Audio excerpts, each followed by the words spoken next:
Good evening, everybody. Hope everybody is having a nice winter evening. All right, we got the great pleasure of having Mark Dannenberg with us tonight. And Mark's been trading over a quarter of a century, his own trading, and has been teaching people to be successful at. So with that, I'm not going to cut into his time. Mark, welcome to the Candlestick Forum. Interested in seeing what you got for us tonight. All right, Steve, thank you. Thanks for having me here. Okay. The art of trading, how to simplify your trading and grow bigger profits. That's what we're going to be talking about tonight. I'm going to walk you through a few ideas that I have that are really geared for traders who are just starting out with options trading and also traders who are interested in perhaps reinitiating some successful trading. Just real quick, a minute about my background. Steve mentioned that I've been trading for over a quarter of a century. Yes, I have been trading for 30 years. First 20 years of my trading were as a hobby. I was a senior executive at a Fortune 500 company for 26 years, and I actually traded as a hobby while I was there. Traded part-time, traded as I had time, and it was a lot of fun for me. And I had this desire for lifestyle freedom. The executive life in a corporation can be very demanding, and although I sincerely enjoyed what I did, it involved extensive travel, and I was looking forward to a point in time where I could live where I wanted to live, travel as much as I wanted to travel personally, go where I wanted to go, stay for as long as I wanted to stay, and be able to generate what I consider to be an abundant income. I realized somewhere along the way that trading might actually be able to help me achieve that. So I did trade for about 20 years, and then I left after 26 years with the company, and I started teaching other traders how to trade. I founded Options Moneymaker in 2009 to formalize the teaching of other traders. I felt like I had a skill set that I had acquired over many, many years, really learning what not to do as well as what to do, and that's what I want to teach other traders how to do. Now, all of the trading that I do and in working with other traders is based on a real-time view of the markets. I host a live trading room every day, so I'm very active in trading, and I'm active in coaching clients every day to trade the techniques that we enjoy and the techniques that generate significant profits for myself as well as my trading team. And ultimately, I was able to achieve that level of success that I had desire for, which was lifestyle freedom. So today I get to live in California. It's where I chose to live. I get to live on the beach. It's where I chose to live, and my wife and I love to travel, and I love the fact that I can very easily trade from anywhere in the world. So who's going to benefit most from the presentation tonight? Well, if you're a beginning trader, but you have a basic understanding of options and the basic characteristics of options, but you're looking for a way to get started, consider this as a way to help you learn how to thread the needle. A lot of traders will attend large seminars, will read a lot of books, and then come Monday morning, they try to figure out how to trade and immerse themselves in the market. And I've found in my experience in working with a lot of traders that doesn't really work very well. I think that there is a requirement that you learn over an extended period of time, and you start very simply. You start with a set of very simple guidelines, and I want to share some of the simplicity with you tonight. If you're an experienced trader, but maybe you haven't had a lot of success, maybe you're frustrated, maybe you're not sure what you're doing, you're not confident in it, that tonight will be some good information for you also. If you'd just like to learn how to earn more or simplify your trading. And of course, anyone who's committed to learning a lifelong skill, knowledge can never be taken away from you. If you learn how to do something that is knowledge-based and you have enough capital, which is not, there's not a lot that's required with the way we trade, but if you have knowledge and the capital, then you can generate an income for yourself for the rest of your life. And then if you're just seeking a simple way to trade and to earn, we focus a lot at Options Moneymaker on teaching traders how to minimize fear and grow a bigger account. We don't really want people to trade and be fearful or anxious or frustrated about it. We want to teach them how to enjoy their trading, enjoy the experience. I hear all the time from our members of our live trading room that they really enjoy their day with us. They enjoy their time in trading. And many of them have shared that they've learned how to relax and enjoy the profits that come from trading. So what I'm going to be talking about tonight are credit spreads.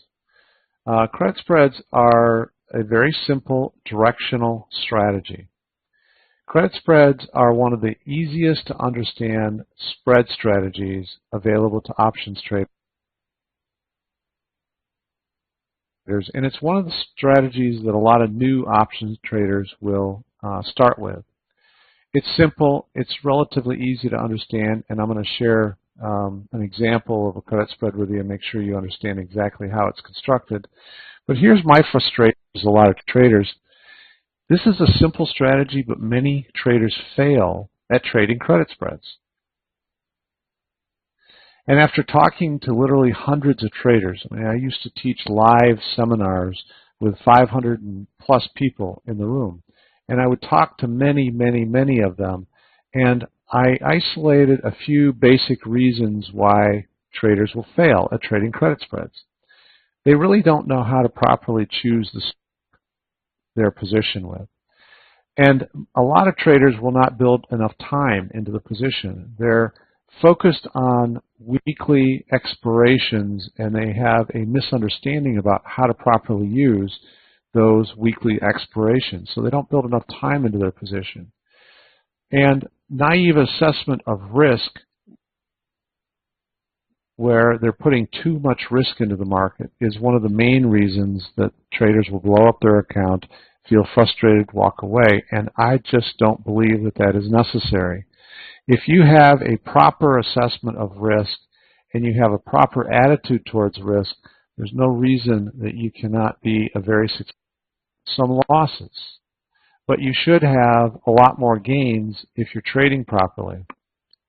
You have to have a good positive attitude, a healthy attitude towards how much risk you put in the market. And then I'm a huge believer that the knowledge of how to properly manage or adjust a position is going to significantly improve your success, and most traders don't really understand how to properly adjust a position. Options strategies are positions that can be adjusted using some very simple, basic adjustment guidelines. I'm going to give you an example of those tonight. I'm going to tell you what they are, and I'm going to give you an example. What I'm hoping is that you'll have information from tonight's presentation, and my intention is that it's information that you could go and immediately start using with your trading tomorrow, and hopefully improve your overall trading. So what we're going to talk about tonight is how to trade credit spreads with minimal true risk. I'll define that for you. We're going to talk about the forgiveness factor as well as how to build time into your positions.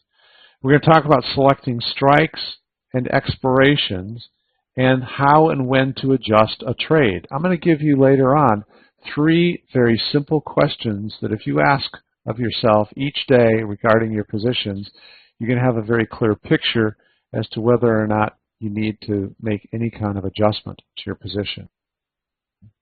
And then we'll talk a little bit about how to properly compound your account for bigger growth. So let's start with this. What is the forgiveness factor? Well, it's essentially a philosophy of creating a credit spread position that says when the price moves against you, still make a profit or possibly break even. It means that you have a directionally biased position and you are either wrong on your interpretation or that happens to be when the market shifted, and the forgiveness factor is such that you could still possibly win on the trade. It's about placing natural barriers between the current price of the stock or the index and the risk strike for you here in just a moment. It's basically about being wrong on the direction or the timing of your trade and still potentially winning on that trade. That's the forgiveness factor. Now, let me just describe a credit spread to you for those of you who might not clearly understand a credit spread. Essentially, it consists of putting together two option legs. You're going to sell to open one option, and you're going to simultaneously buy to open another option.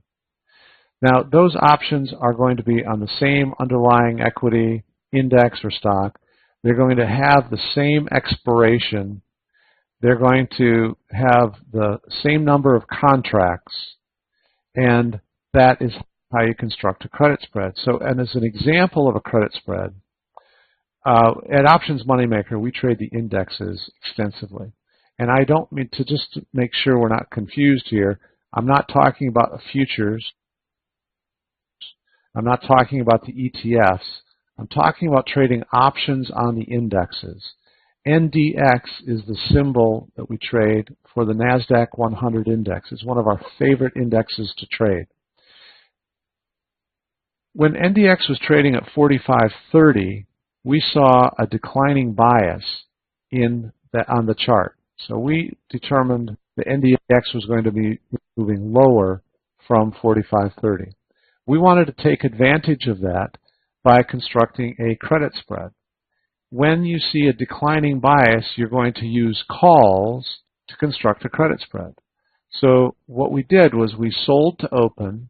In this case, we identified this May week 1. We sold to open May week 3 NDX 45.95 call, and simultaneously we bought to open the May week 3 NDX 4600 call. Now, there are a few things to learn from this. One is the amount that we received when we sold to open the 45.95 call is greater than what we had to pay to open the 4600 call, and that resulted in a credit of cash into our account. That's why the credit in this case was $1.60. So we have $1.60 of credit that we took in on this trade. The risk that we incurred on this trade is a maximum gross risk of the difference between the strikes. So in our case, the maximum gross risk was $5. Now, that is already mitigated partially because of the $1.60 of credit. So our actual net risk on this trade is $3.40.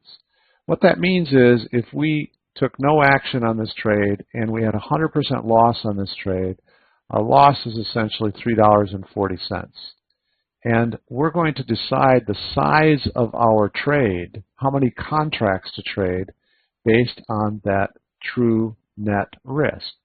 If we maintain our risk based on the size of our, if we maintain our position size based on the size of our risk, we can manage our risk and avoid getting ourselves into trouble. Now, another thing here is that we saw 95 strike. That is our risk strike. We refer to that as our risk strike because essentially we want NDX to remain below 45.95.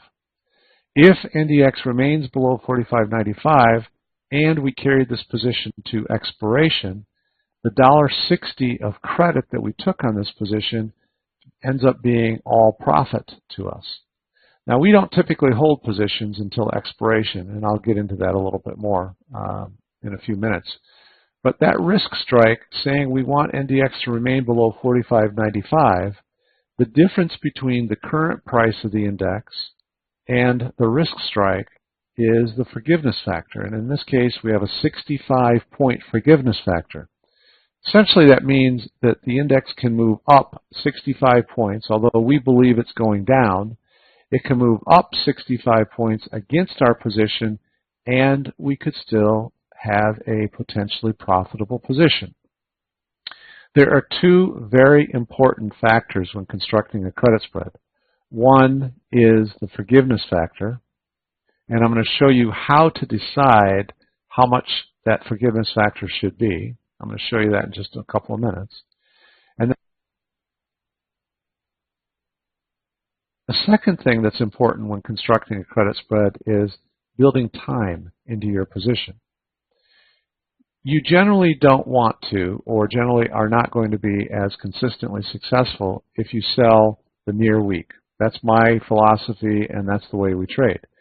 I want to have 2 to 4 weeks built into my position. So the forgiveness factor and time built into the trade are the two most critical things in constructing a proper credit spread. Now, I'm going to show you a chart here in just a moment, a very simple chart. But before I show you the chart, I just want to tell you what we looked at, what factors we considered when deciding what strikes to choose for our position. You see, it's not just a fixed 65-point forgiveness factor. 65 points may be a lot of forgiveness in some markets, or it may be not anywhere near enough in other markets. So we look at a variety of things on a very, very simple chart view. We start our clients off with very simple support, resistance, and Bollinger Bands. And when we see the price of the index trading at or near the 2 and 3 standard deviation Bollinger Bands, we know that there's an increased likelihood that the price is going to move back in the opposite direction. It's not a guarantee. It's not exact, right to the time, to the date, to the penny, but it is increasing the likelihood that there's going to be a movement that's favorable for us. So when we looked at the chart, we saw a couple of things. One is that the 15-year high at that time on NDX was 45.62. We placed our strike 33 points above that. Now, a 15-year or all-time high doesn't guarantee we're going to stay below that, but it's one element of stacking the deck in our favor. It's one way of saying barrier that the price has to get through in order to intrude on our position.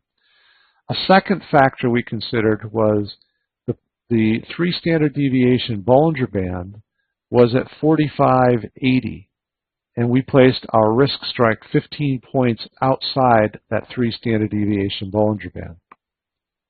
And then there were 2 levels of resistance between the current price of the index and our risk strike, plus it says here 3 weeks, but it was actually about 2.5 weeks to expiration.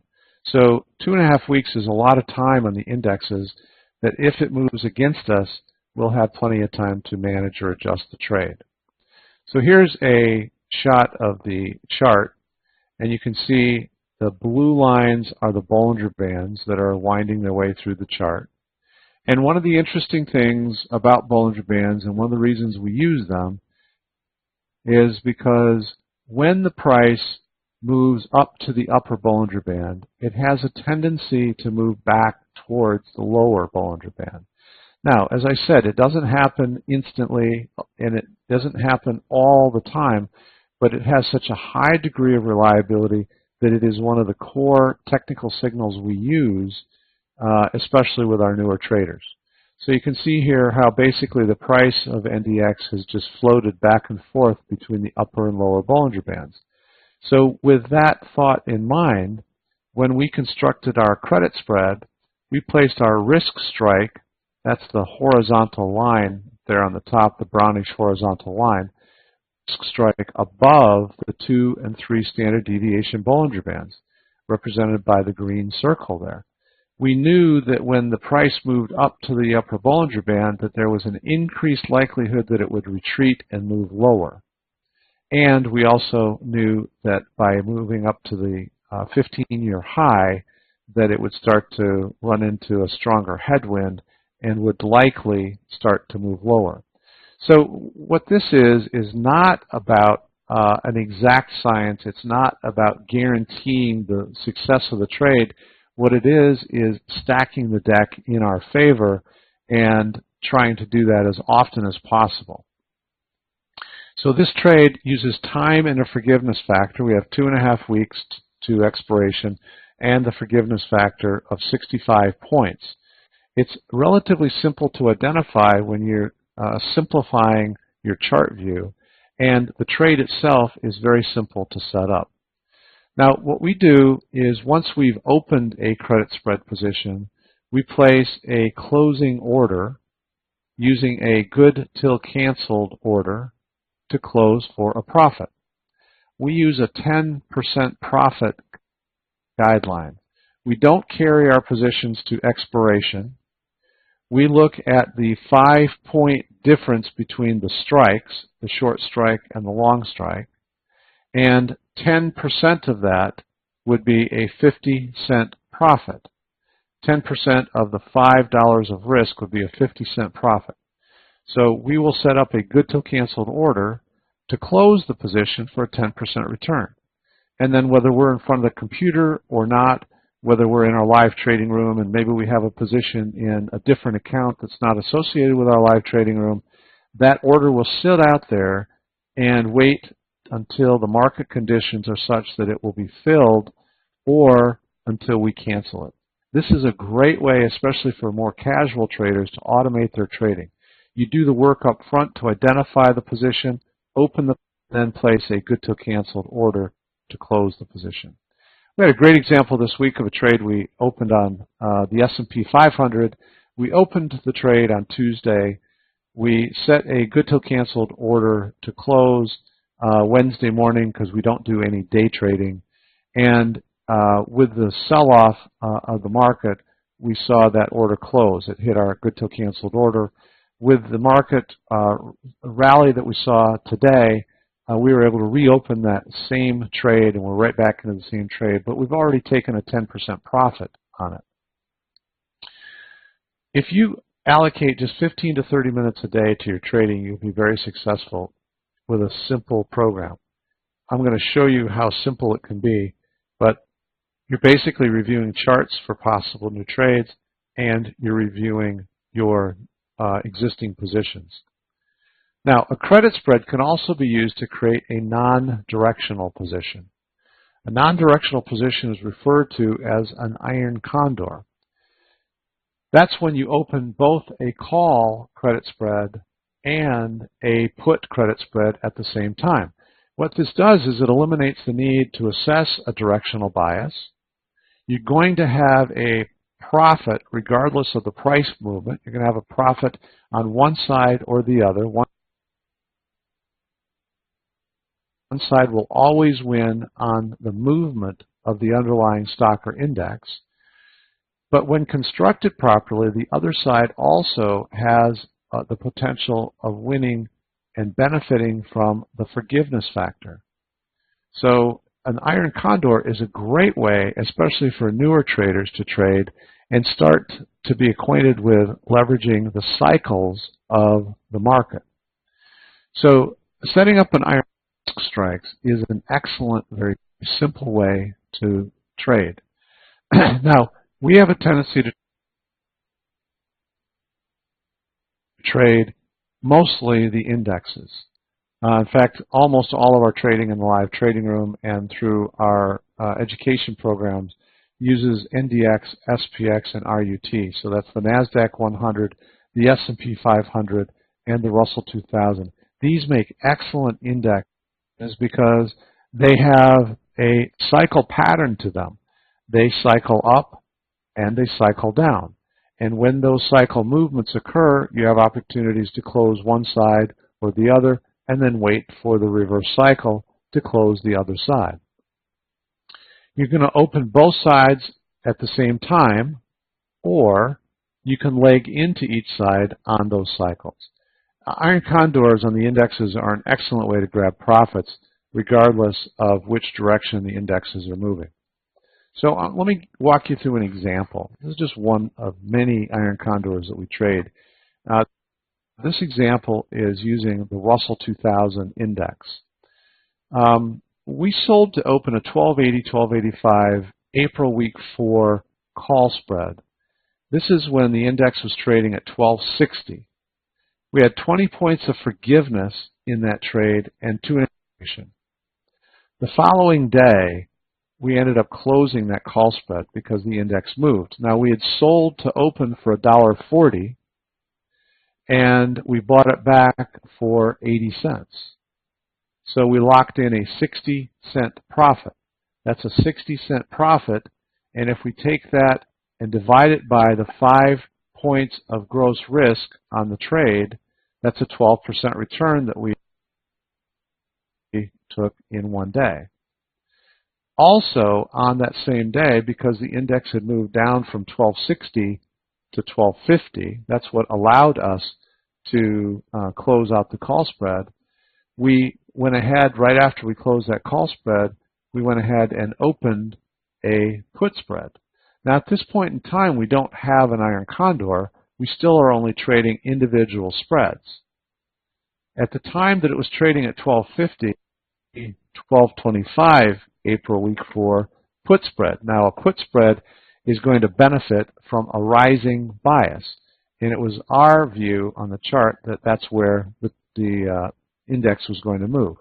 So once again, we have 20 points of forgiveness, and we have a 2.5 week time period to expiration. We sold to open for $1.12. Now later that same day, this was the same day that we opened the put spread, the index did in fact move higher, and we reopened the same call spread that we had originally closed that morning. So we sold to open the 1280, 1285 call spread again, and this time we took in $1.30 of credit. Now, the cool thing about this is at this point what we've done is legged into the iron condor. And an iron condor exists when you have the following things: a put spread and a call spread in play at the same time. Both have the same expiration. In our case, it was April week 4. Both have the same spread between the short strike and the long strike. In our case, both were a 5-point spread. And both share the same number of contracts. When you have that in place, that's an iron condor. And the only reason it's a significant distinction is because you have 5 points of spread risk on a spread. And that's in the examples I'm giving you. Your actual gross risk is the difference between the strikes. You have that one time. And the reason is because you cannot possibly lose on both sides of an iron condor at the same time. So when we have 5 points of spread risk in play already on the April week 4 puts, we are able to add the April week 4 calls without actually incurring 5 points of spread risk again. So we end up going against 5 points of spread risk to $2.42 against 5 points of spread risk. So an iron condor actually reduces your overall risk, and when opened properly using Bollinger Bands and using a very simple chart view, it can be a very profitable way for you to trade. The following day, we ended up buying to close the puts because the index continued to move higher. We paid back 60 cents of the original $1.12 that we took in. So we made 52 cents there. And then a week later, on the 17th, we closed out of the call spread, and we paid back 40 cents of the $1.30 that we had taken in. So let's look at a summary of that whole trade. Just simply by leveraging the cycles to leg into a trade and then leg out of the different sides of the iron condor, we traded over 7 trading days, 9 calendar days. This resulted in a profit of $1,010 for us. It was a total per share profit of $2.02 on 5 contracts. So in this case, we were trading just 5 it by the 5 points of spread risk that we had in the trade, we have a 40.4% return. Now, we're able to achieve a 40.5% return simply because we traded based on the cycles, we leveraged the entry based on the cycles as well as the exit, and when we first started out with a call spread, got out of it and got into a put spread, we were recycling the same capital. We were using the same capital over and over again. So in a 9 calendar day period, we were able to earn 40.5% on the money we had invested at risk in that trade. Open and close on the cycles, and then you just keep recycling your capital for bigger returns on the same capital. Here's a view of the chart so you can see exactly where the index was trading relative to the Bollinger Bands and relative to its own cycle. So the first box on the upper left shows where we sold to open the call spread. It was trading right at the upper Bollinger Bands. The first box on the lower left shows that the price had actually moved below the lower Bollinger Band, and that's when we say it's likely to move higher from here based on our experience. So we wanted to do two things. Grab the profit that we had on the call spread because it looks like it's going to move back higher again, and open the put spread because we think it's going to move higher. And then the sequence was we reopened the call spread, we closed on the next move down, we closed the call spread. So this is really a very simple chart view. It's just working with simple 2 and 3 standard deviation Bollinger Bands and leveraging the cycles of movement. And I'll tell you folks, the indexes move consistently back and forth between upper and lower Bollinger Bands on these indexes. Now, just because we are good at identifying the entry points and using Bollinger Bands, remember, all we're doing is stacking the deck in our favor. We're not guaranteeing ourselves anything. So there are times where we need to manage a position, and sometimes even with a great forgiveness factor, a position needs adjustment. Even when we've built time into our trade, a position needs adjustment. And there are 3 simple ways to adjust a credit spread. Number 1 is a rollout. We essentially move the expiration out in time to add more time to the trade. See, one of the things about options is they have a limited lifespan to them. It's like holding a melting ice cube in your hand. They are going to cease to exist at some point. So you may have a good trade set up, but if you're about ready to run out of time, there are ways that you can add time to that trade. We call it a rollout. You could also reposition. When you find your strikes in the money, you can reposition so that your strikes are now out of the money again.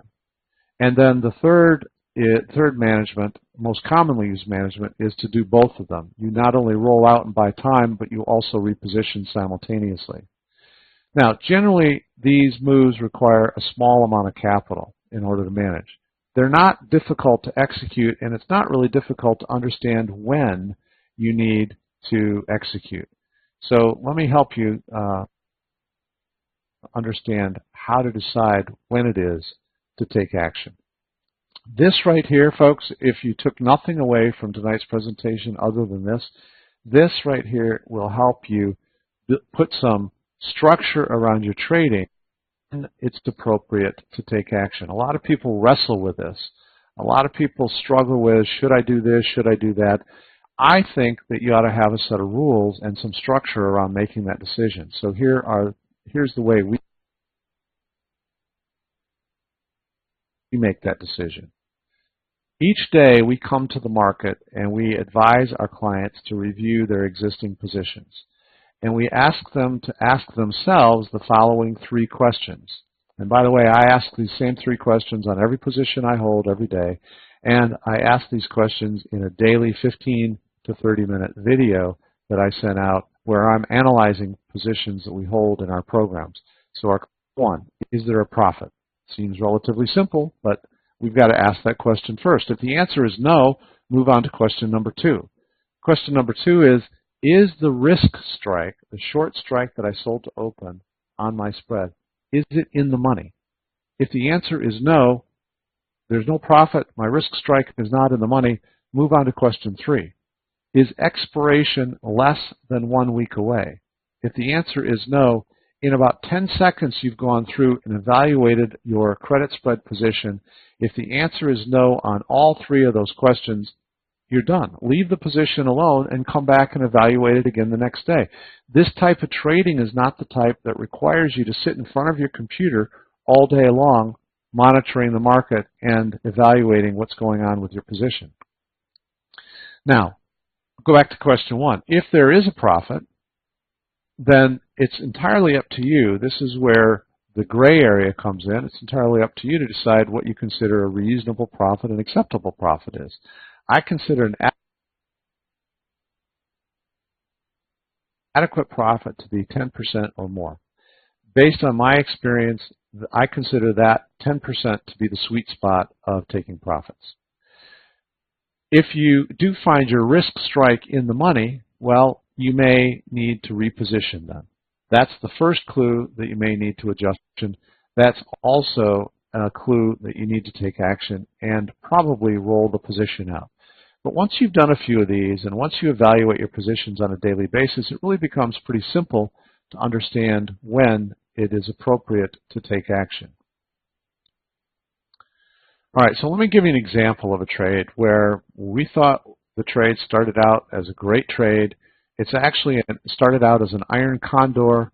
We did not leg into it, and we ended up having to manage it. So let me walk you through very quickly the overview of this. This was on NDX, NASDAQ 100, and NDX was trading at 43.80 at the time that we opened this iron condor. We opened a call spread and a put spread simultaneously. The call spread was 65 points out of the money, which meant a 65-point forgiveness factor, and the put spread was 80 points out of the money, so we had an 80-point forgiveness factor. Now the difference between those two is referred to as the sweet spot. So there's a 145-point sweet spot. If NDX stays inside that 145-point sweet spot, then both sides of the iron condor had our trade. And you can see what the credits are that we took on each side, $1.60 on the calls and $1.17 on the puts. Just a couple of days later, we ended up closing the calls. The market had moved lower. We ended up closing the calls. We paid 65 cents to buy back the calls. And 4 days after that, the market moved back higher and we sold to open another set of calls. So at the time that we bought back the calls, we're no longer in an iron condor. We were only holding the put spread. When the index moved back higher, we're back on the calls. We sold the second set of strikes for $1.50 of credit. At that point in time, we're back into an iron condor. Just 3 days after that, we ended up closing the puts because the index continued to move higher. We paid back 50 cents on those puts, so we locked in an additional profit. But then here's what happened. The following day, the index continued to move, and it was trading above our risk strike on the call spread. So 4,400 was our risk strike, and it was trading above 4,400, and we felt it was necessary to manage the position. It was necessary to adjust the position. What we did is we rolled the position out to May week 3 from April week 3. This added 1 additional month to the trade. We still felt that the chart was telling us that there was going to be a decline coming. We still wanted to benefit from that, and this was a very simple, inexpensive move for us to make. And the way we did that rollout is we all in one transaction on one order ticket we bought to close the April week 3 call spread using the same strikes. To buy to close the April call spread cost us $3.40. To sell to open the May week 3 call spread, we took a credit of $3.20. So the cost of that management transaction was 20 cents. Well, now I was behind on my April call spread, waiting for a market move. I'm still behind overall in terms of my commitment of capital and my risk. I'm still behind now, but I'm only behind an additional 20 cents, but I bought myself 4 more weeks to expiration. A week after we made this move, when we were running right up against April expiration, and we would have run out of time before we had an opportunity to resolve the trade, we were able to close the May week 3 calls, and we paid back $2.20 to close those out. So this rollout, this very simple rollout, allowed us to hold the position longer. We were still involved and active in the position and wait for a down cycle. So here's a summary of the trade and what happened by leveraging the cycles and managing the trade rather than throwing in the towel and abandoning the trade and saying, this just didn't work out. We were involved for 14 trading days and 18 calendar days. We took $468 of profit. That was 78 cents per share. Now, it's less than what we started out with. We gave back some of what we had originally accumulated on the first couple parts of this transaction, but ultimately we ended up overall taking all of our capital back and cents per share, and we were trading 6 contracts. So if you take the 78 cents and divide it by the 5 points of spread risk that we had in play, it's a 15.5% return. Now, we open and close on the cycles again. That's the key here. It keeps it very simple, and we use the Bollinger Bands to help us figure out when the right time is to get in and get out. I personally, after 30 years of experience trading, would rather manage than worry about my positions. We teach our clients how to manage and adjust. In my personal view, adjustments buy a lot of peace of mind. You don't have to worry and obsess about the position. You know, getting into a new position is very easy. It's only after you're in and the stock or the index starts working against your position that you start to become aware that perhaps you put too much risk in, perhaps you don't really know what to do with the position, you become very uncomfortable with it, and that's what we would really like to help you avoid. So again, here is a snapshot of the chart showing the 2 levels of the risk strike on the call and the put when we opened them. The first box on the bottom is where we closed the call, but I want to point at the time that we closed the call, the put risk strike was in the money. Now, why did we not take action on the put? Well, there were 2 reasons.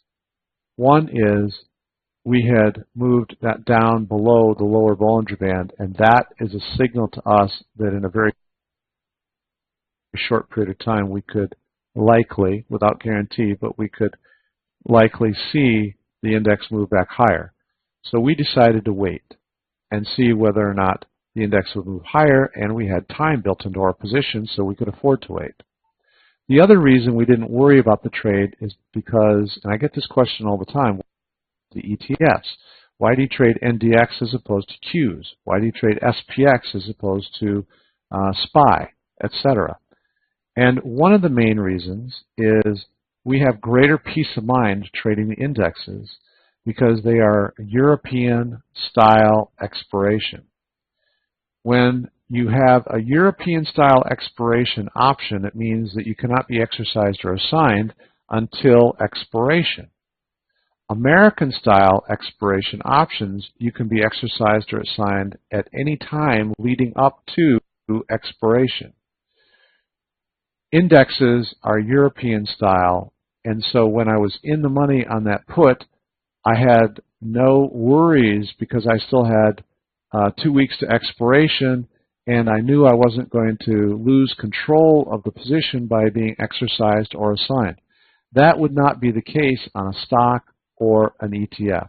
That right there, folks, is one of the very, very small little fine-tuning things that we work with our clients on to make sure that they have peace of mind when they're trading. So then you can see where we opened the next call spread. The index continued to move higher. That's where we took action on the call spread. And we took action there where we didn't take action on the puts because we were starting to get close to expiration and we were going to run out of time. And then we just waited until the next down move and we were able to get out of the whole trade. So leverage the cycles based on Bollinger Bands. That's a very, very simple approach. It's a great approach for newer traders, and it keeps things really simple. Always, always build a forgiveness factor into each trade. It's going to help you be wrong or premature, but perhaps you'll still be right or profitable on the trade. Give your position time. Avoid that roller coaster fear and anxiety of, oh my gosh, this has moved against me. What am I going to do? You want to have peace of mind when you're trading. You don't want to be worried about something that you are trying to enjoy doing and something of generating a very significant income and a very significant positive lifestyle impact for you. This is really how simple trading can be. All right, so just real quick here, we have a program at Options Moneymaker called the Profit Builder Program. It's essentially where we help you learn how to trade, how to think like a trader while simplifying your trading and growing your account. So what we're offering is a chance to participate in a program that we started, and it was originally based on trades that we're doing in our live trading room. Not everybody has the time or interest in sitting in a live trading room, but we knew of many, many, many people who really would like to learn how to trade but didn't have that much time available every day.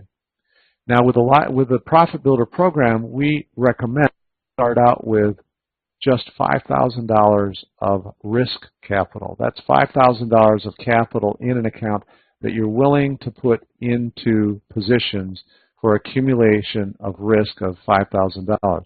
You definitely need more than that in the account if you're going to trade $5,000 of risk.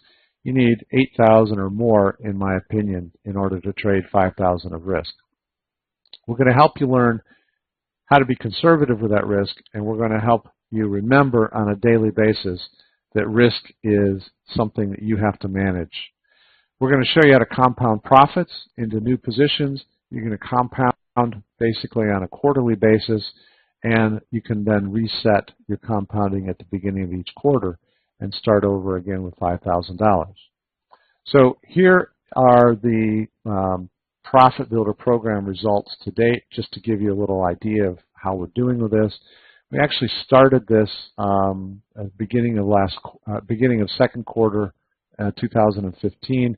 We've been trading this strategy for years and trading it extensively in our live trading room, but the results I'm sharing with you are focused specifically on the Profit Builder program.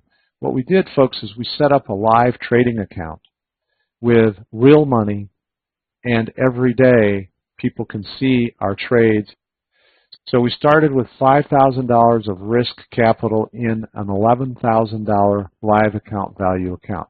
We just wanted to show that it can be done with what I consider to be a reasonably small amount of money. And then we compounded the profits each week. So the first 43 weeks of the Profit Builder program have accumulated $10,087 of profits. That's actually through today. $10,087 of profits. So it's a 200% return on the initial risk of $5,000. Now that sounds like a lot, and if you tell any friends or family about that, you say, oh wow, that must be really risky. The reason you're able to achieve those types of gains is because you are recycling your capital. You're recycling it over and over. You're using the same capital multiple times. It's just a great approach to generating more gains on the same amount of money. So our projected first year, on our 1-year anniversary date, our projected first year profits right now are about $25,000, and that's based on the compounding that we see from here going forward. Whether it's $25,000 or not doesn't really matter to me. That's not really what I'm focused on. I'm focused on what we have accomplished, and I'm focused on the number of people that have learned how to trade along the way. And if we don't hit $25,000, that's fine with me. If we don't make another dime between now and our 1-year anniversary date, a 200% return on a $5,000 risk is pretty healthy.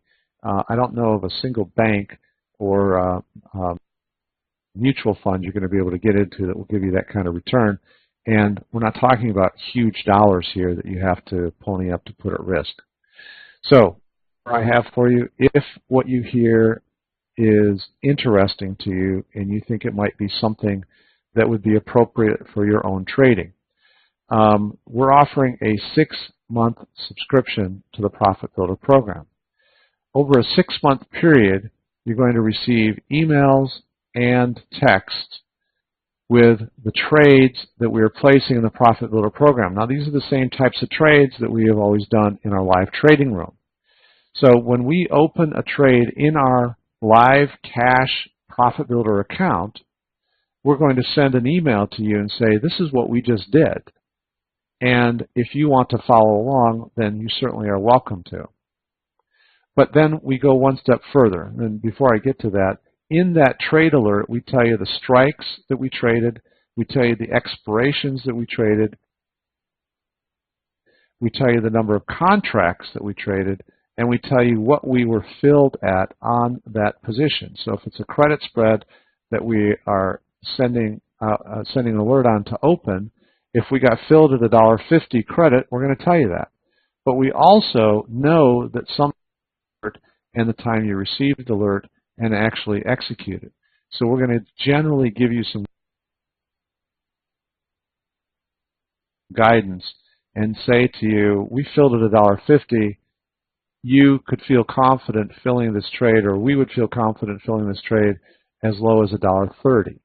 So your fills might be a little bit different than ours, but you can follow along with the same concept. And in a lot of cases, the fills that our client, so that we can get the trade alert out, and we don't always take full advantage of the opportunity because we want our clients to get the email and get into the trade. Now here's the meat of the program, and what I think is the most important part of it. We're going to send to you every single trading day for 6 months a 15 to 30 minute in-depth analysis. This is a video that shows an in-depth analysis of the positions that we hold, the charts of the indexes. If we open a position, we're going to show you the chart and explain to you in detail why we chose the strikes that we did. If we closed a position, we're going to show you why we chose to close that position and why it would be best to exit the position as opposed to holding it.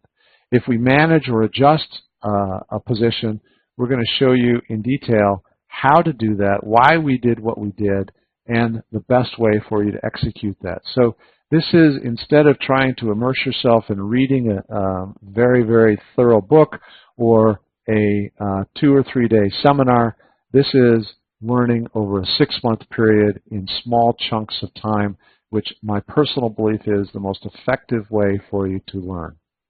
So this program is offered at $1,295 for a 6-month period, but we love the Stephen Bigelow community, and they're great partners of ours, and so we're offering it for $695 for 6 months. And in the next 24 hours, if you decide that we are somebody who can help you learn, we're going to throw in an extra bonus month. So it's actually $695 for 7 months. So you get 7 months of alerts, 7 months of the daily videos and in-depth analysis for $695. and that price is good for the next 24 hours. If you're interested, please check us out at OM Builder, optionsmoneymaker.com/builder. That will be a link where you can sign up. And if I don't get to your question tonight, if you have a follow-up question, you can email me directly, Mark D. at optionsmoneymaker.com. All right, let me just scroll through some questions here, see if there's some things that I could respond to that perhaps did not get answered in the presentation. Let's see here. Yes, I think I reiterated that SPX and RUT are European-style expirations. My opinion is that is a huge advantage when trading this type of strategy. Frank's asking, doesn't SPY give more premium than SPX? That's not my experience. SPY, the pricing on SPY is much lower than the pricing on SPX options. Plus, as I already explained, the difference between those two is European versus American style expiration, and I prefer the European style. Let's see here. On the put spread, in my example, did you sell the 1230 or the 1225? We sold to open the 1230 and bought to open the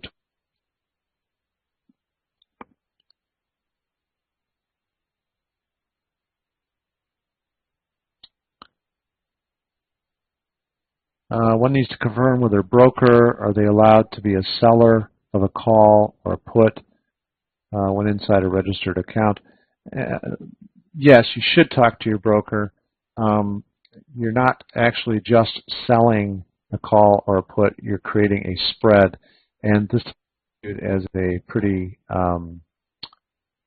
conservative strategy for options traders. But you should confirm with your broker. What you want to ask your broker is, am I allowed to trade cash-settled options, cash-settled indexes, options on cash-settled indexes in my account? And you want to make sure you have the right authorization to do that. Jim's asking, do we ever let them go to expiration for a maximum profit? Not in the style of trading we use, Jim. We prefer to close out because one of the things that we're very aware of is the indexes cycle on a regular basis. You know, the example I gave you a little while ago of an SPX Iron Condor we opened this week on Tuesday, closed out of the call yesterday, got back into the call today. If I was holding to expiration, I'd still be waiting for a profit, and I already have a 10% return. Yes, that's a good way to explain that. You may go to bed thinking you're okay. Something could happen overnight, and Friday morning settlement might be very costly. On NDX, SPX, and RUT, they cease trading on Thursday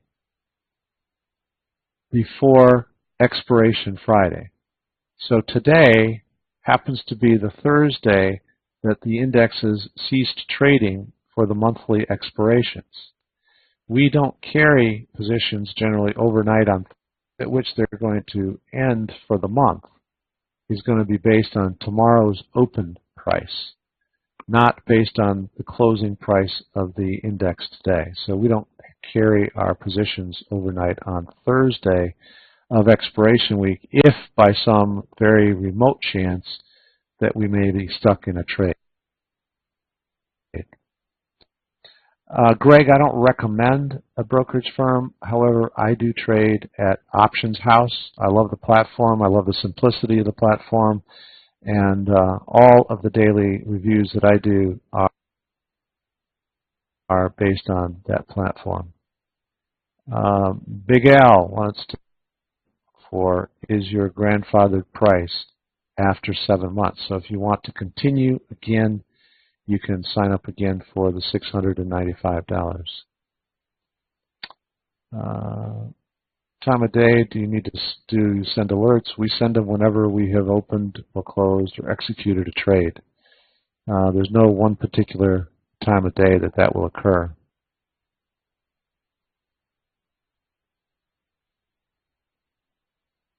The Bollinger Bands are set with a 20-period look back, both 2 and 3 standard deviation Bollinger Bands.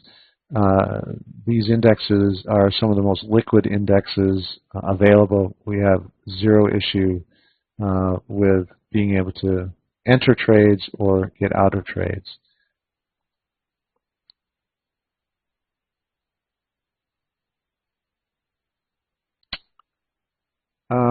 We're almost out of time here. Let me just grab one more question here if I can find one. Do you try to factor in volatility in your position selections, and if so, how? With credit spreads and the type of trading we do relative to the Bollinger Bands, we generally do not look at volatility. Now, in our live trading room and several of our other trading styles, we do consider volatility, but not here. And the simple reason is because if we're placing our strikes out of the money using the Bollinger Bands, the Bollinger Bands have a tendency to naturally factor in volatility for us. So we're actually placing our strikes further out of the money. And then there's one other factor I'll just share with you I didn't mention in the presentation. We use $1.20 to $1.80 of credit as another good guideline for ourselves. So you're going to get $1.20 to $1.80 of credit on a strike that is much further out of the money. So a couple of the things that we do are already factoring in volatility. And the last statement I'll make here is our whole objective with the Profit Builder program is to give people an opportunity to learn and do it simply. So we try to filter out all of the static and all of the things that don't really help people make money. We want to help you learn how to build a foundation of trading. And once you've built that, there are all sorts of things you can learn and expand your knowledge from there. But stick with the basics first, and I say do it for a 6-month period, and I think you're going to be very happy with the results. So, Stephen, thank you so much for having me. I really enjoy opportunity to present to your community. I appreciate being here. Everyone, thanks for spending a little time with me tonight. If we can help you out, optionsmoneymaker.com/builder. You can sign up for the Profit Builder program. Email me, markd@optionsmoneymaker.com if you have any follow-up questions. I may not respond right away tonight, but generally after market hours I take a look at emails. But I'm going to dash here tonight pretty quickly. So thanks so much. Great to be here tonight. Thank you, Mark. Another great presentation. A lot of people ask, why do you have other traders on a candlestick trading website? And the answer is, everything that I teach may not be the correct or the type of trading that you like. Mark is a very experienced trader, and he has a very easy teaching process. So he might have a much better education program or learning program for somebody. So if you are interested in his information, once again, you're going to get a lot more money than your money is worth. So with that, thank you again, Mark, and thank you, everybody. We'll see you tomorrow in the chat rooms.